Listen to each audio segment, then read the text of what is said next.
Hello student, एक बार फिर से आपका स्वागत है आपके अपने टीचर स्मार्ट स्टडी क्लासेस में। हाँ, तो हमारी इंग्लिश ग्रामर क्लास चल रही थी जिसमें चल रहा था आपका कॉम्प्लेक्स सेंटेंस। क्या चल रहा था? Complex sentence. यह हमारा सिंथेसिस ऑफ द सेंटेंस के अंतर्गत आता है। इसमें हमारी तीन चीज़ें होती हैं। पहला होता है सिंपल सेंटेंस, दूसरा होता है कंपाउंड सेंटेंस और तीसरा होता है कॉम्प्लेक्स सेंटेंस। सिंपल सेंटेंस हम आपको कंप्लीट करा चुके हैं। इसके बाद आता है कंपाउंड सेंटेंस, वो भी हम आपको फिनिश करा चुके हैं। इसके बाद तीसरा पॉइंट आता है आपका कॉम्प्लेक्स सेंटेंस। कॉम्प्लेक्स सेंटेंस में तीन मुख्य चीज़ होती हैं जिसके द्वारा हम कॉम्प्लेक्स बना सकते हैं। यह सबऑर्डिनेट क्लॉज के द्वारा जोड़ा जाता है और वो सबऑर्डिनेट क्लॉज जो होते हैं वो तीन प्रकार के होते हैं। जिसमें पहला होता है नाउन क्लॉज, दूसरा होता है एडजेक्टिव क्लॉज और तीसरा होता है एडवर्ब क्लॉज। जिसमें हमने आपको नाउन क्लॉज कंप्लीट करा दिया है। आज आपको कराने जा रहे हैं हम एडजेक्टिव क्लॉज। एडजेक्टिव क्लॉज में क्या होता है कि एडजेक्टिव क्लॉज के दो रूप होते हैं।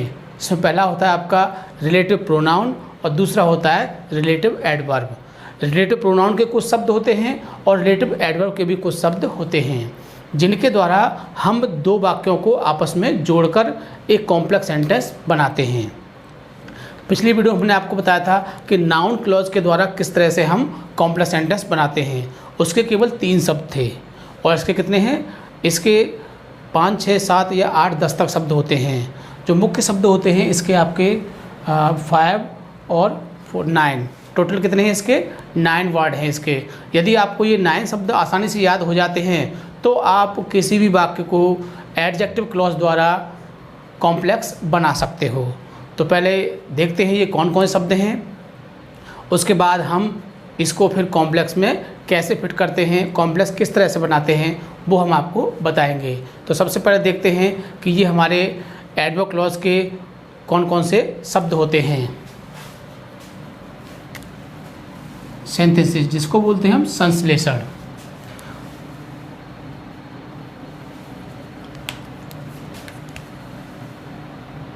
Class 12th English grammar. Synthesis, संश्लेषण।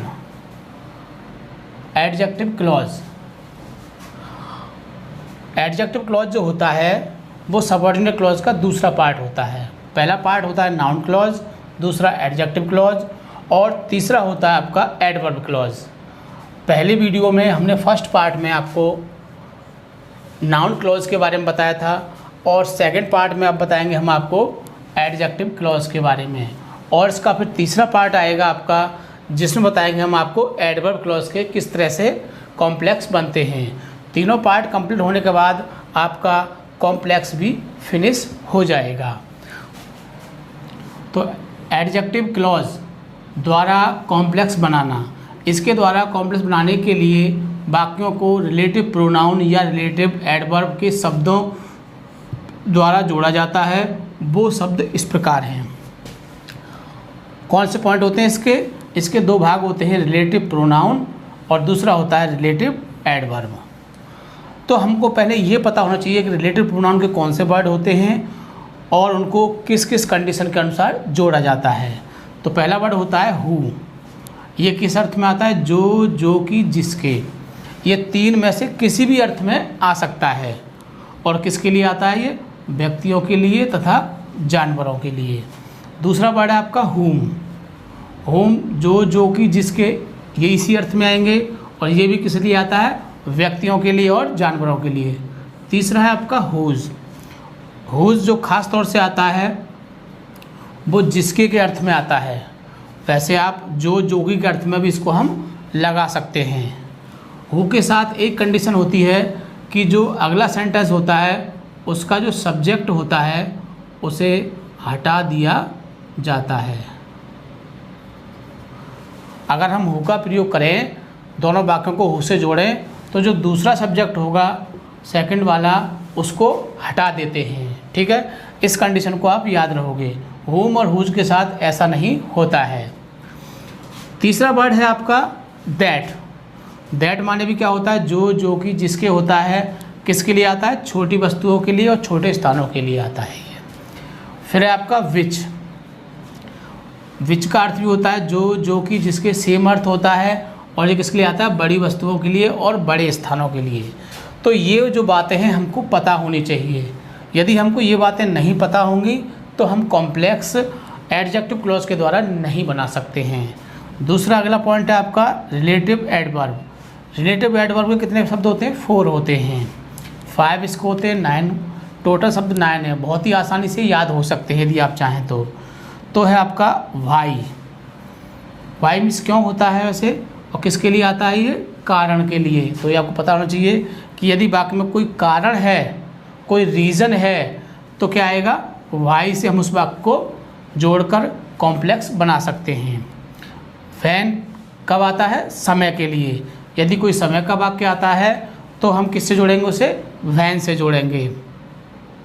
आगे हाउ तरीके के लिए आता है, वेयर स्थान के लिए आता है। तो यदि हमको ये पता हो आसानी से तो हम इसको बहुत ही आसानी से कॉम्प्लेक्स कर सकते हैं। कब? जब हमको ये कंडीशन पता हो। तो इस चीज़ को एग्जाम्पल के माध्यम से हम क्लियर करते हैं। देखिए पहला example, change into complex. Complex में किस तरह से बदला जाता है? पहला एग्जाम्पल है आपका, आई नो द बॉय। दूसरा है ही came here. I know the boy, I means मैं, नो माने जानता हूँ, द बॉय माने लड़के को, मैं लड़के को जानता हूँ, वह यहाँ आया था, वह यहाँ आया था। अब हमको क्या करना है? हमको ये कॉम्प्लेक्स बनाना है। क्या बनाना है? कॉम्प्लेक्स। और जब कॉम्प्लेक्स बनाते हैं तो ये 5 वर्ड यूज होंगे और ये 4 वर्ड यूज होंगे एज ए कंडीशन। किसके अनुसार? कंडीशन के अनुसार। तो हम इन वर्डों को फिट करके देखते हैं कि हमारा कौन सा वर्ड इसमें फिट हो रहा है। तो देखिए, आई नो मैं जानता हूँ, द बॉय मैं लड़के को जानता हूँ जो यहाँ आया था। तो हमने किससे जोड़ा? जो शब्द से जोड़ा। किससे जोड़ा? जो शब्द हमारा देखो किस में आ रहा है? ये आ रहा है। और जो के लिए किसका प्रयोग करते हैं? Who. I know the boy, I know the boy मैं लड़के को जानता हूँ, हु। किससे जोड़ेंगे इसको हम? हु से। हु से हमने जोड़ दिया और हु के साथ हमने एक कंडीशन बताई थी। वो क्या बताई थी? कि जब हु का प्रयोग करते हैं तो सब्जेक्ट को हटा देते हैं, तो ही आपका क्या होगा? हट जाएगा। हु केम हेयर, ये बन गया आपका कॉम्प्लेक्स। तो कोई दिक्कत है? कुछ भी नहीं है, सिर्फ आपको ये वर्ड याद करने हैं विद कंडीशन, कंडीशन के बेस पर। दूसरा एग्जांपल देखिए, this is the girl. This is the girl, यह वही लड़की है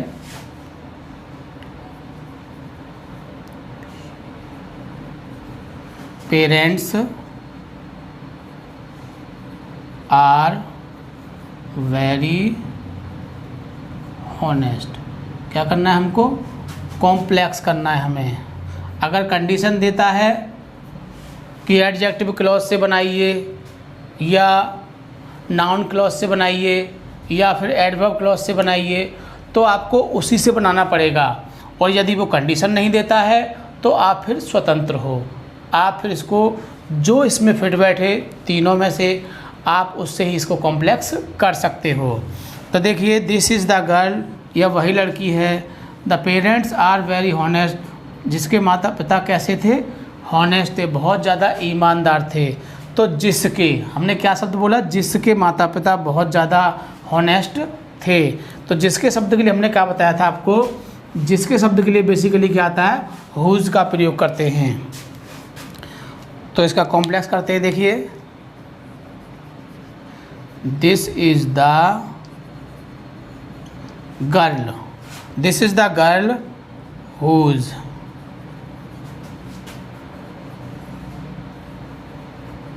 पेरेंट्स आर वेरी हॉनेस्ट। तो क्या हो गया आपका? ये कॉम्प्लेक्स हो गया, बहुत ही आसानी से हो गया। अगला एग्जांपल देखिए, तीसरा example, I have lost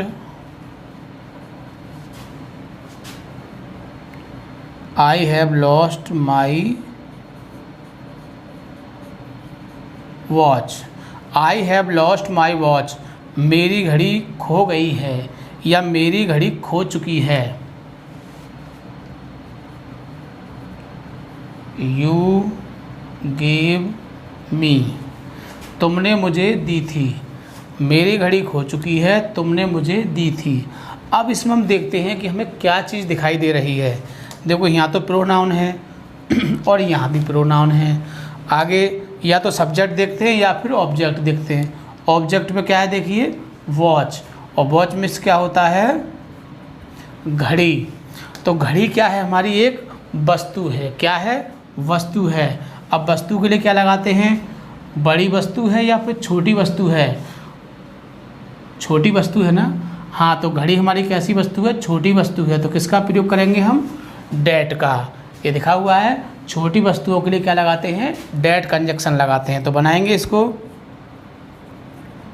I have lost my watch, किसका प्रयोग करेंगे, दैट का। दैट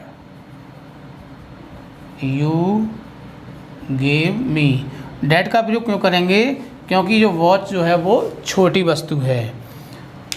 समझ में आ गया होगा आपके। इसको रफ कर देता हूँ, आगे कुछ एग्जाम्पल और बताने हैं आपको।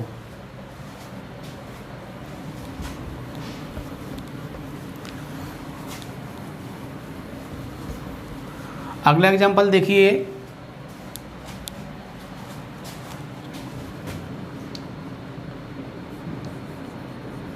दिस इज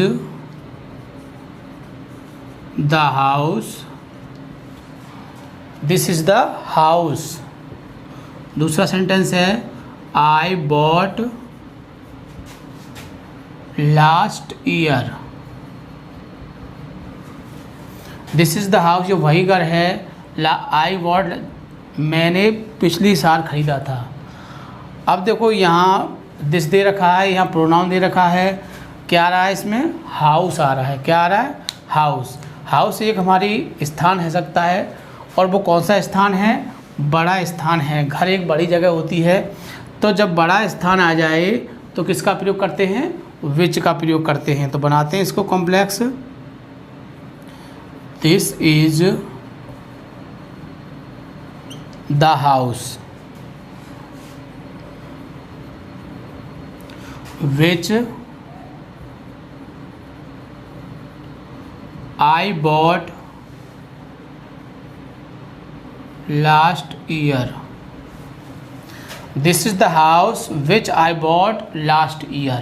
तो हम बहुत ही आसानी से क्या कर सकते हैं, इसको कॉम्प्लेक्स कर सकते हैं यदि हमको कंडीशन पता चल जाए तो। आगे अगला एग्जांपल देखिए, I know the reason, I know the reason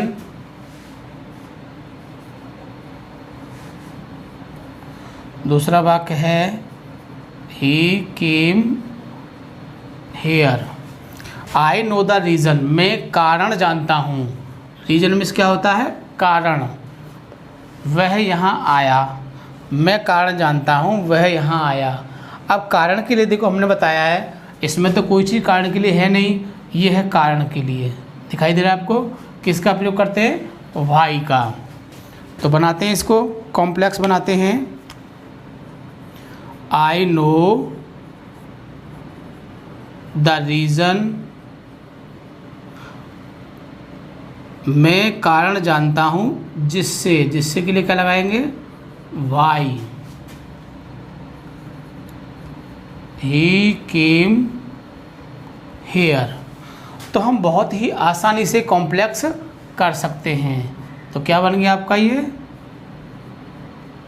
complex बन गया, जिसको हमने बहुत ही आसानी से बना लिया। आगे देखो एक और वाक्य दिया हुआ है इसमें, do you know the time the train